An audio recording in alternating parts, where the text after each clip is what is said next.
Voici la suite du cours du chapitre 16 intitulé Travail des forces et énergie. Grand 2, vous pouvez noter énergie cinétique et théorème de l'énergie cinétique. Donc d'abord, l'énergie cinétique, qu'est-ce que c'est? Eh bien, c'est l'énergie associée au mouvement d'un solide. Un solide de masse m, en mouvement de translation à la vitesse v, possédera une énergie cinétique EC égale 1 demi de m fois v au carré. M, c'est donc sa masse en kilogrammes, v, la vitesse en mètres par seconde, et l'énergie cinétique est en joules.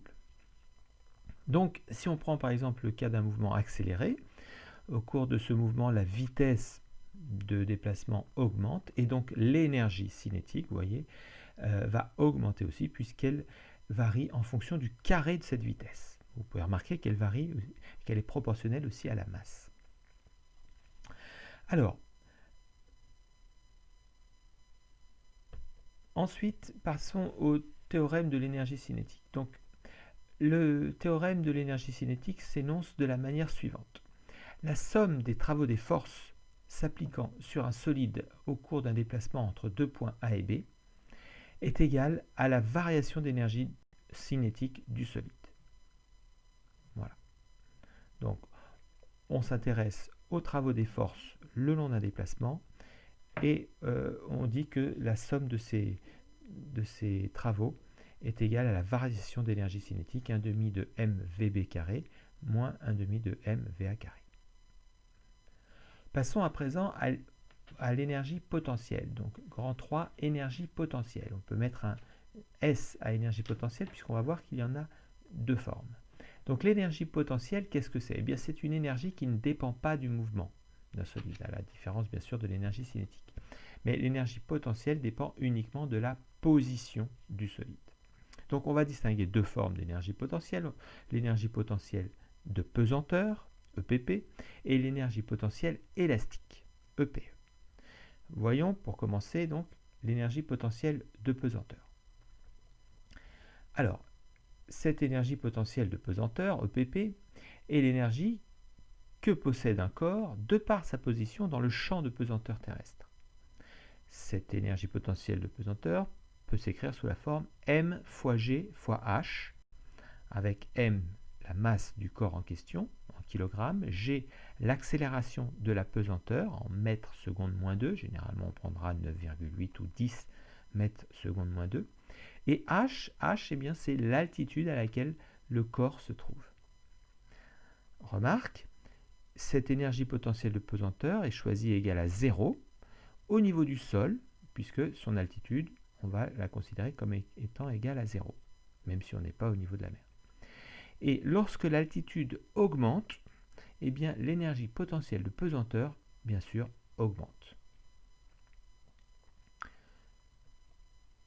Voyons maintenant l'énergie potentielle élastique.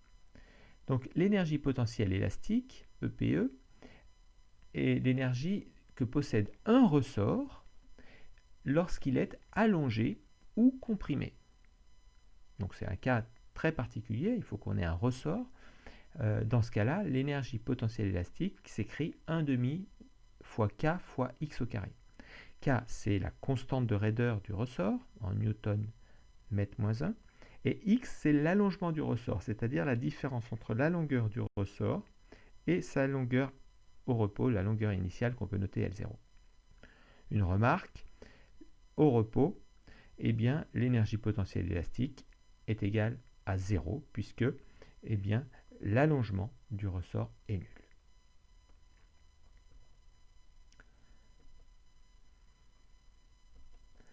Passons maintenant à l'énergie mécanique, grand 4. Donc l'énergie mécanique d'un solide est la somme de son énergie cinétique et de son énergie potentielle. On va pouvoir l'écrire EM égale EC plus EP. Toutes ces énergies s'expriment en joules. Eh bien, au cours du mouvement d'un solide, des transferts énergétiques ont lieu entre l'énergie cinétique et l'énergie potentielle du solide en question. D'accord ? Prenons un exemple. Prenons l'exemple de la chute libre. Lors d'une chute libre, un corps n'est soumis qu'à son propre poids. Et on peut négliger dans ce cas les frottements de l'air s'il y en a. Alors, eh bien, l'énergie cinétique du corps va augmenter et l'énergie potentielle de pesanteur va diminuer. Et bien dans ce cas, si on néglige les frottements de l'air, l'énergie mécanique va rester constante. D'accord? On aura juste des transferts d'énergie entre l'énergie cinétique et l'énergie potentielle. Ici, l'énergie potentielle de pesanteur. Dans ce cas-là, on va parler de conservation de l'énergie mécanique. Alors, en présence de frottements non négligeables, par exemple lorsque le parachutiste a ouvert son parachute ou parce qu'il a atteint une vitesse très grande et dans ce cas on ne peut plus négliger les frottements de l'air, eh bien l'énergie mécanique va diminuer au cours du temps. On n'aura plus conservation de l'énergie mécanique et donc dans ce cas de l'énergie est perdue sous forme de chaleur. Voilà, c'est tout pour aujourd'hui. Bon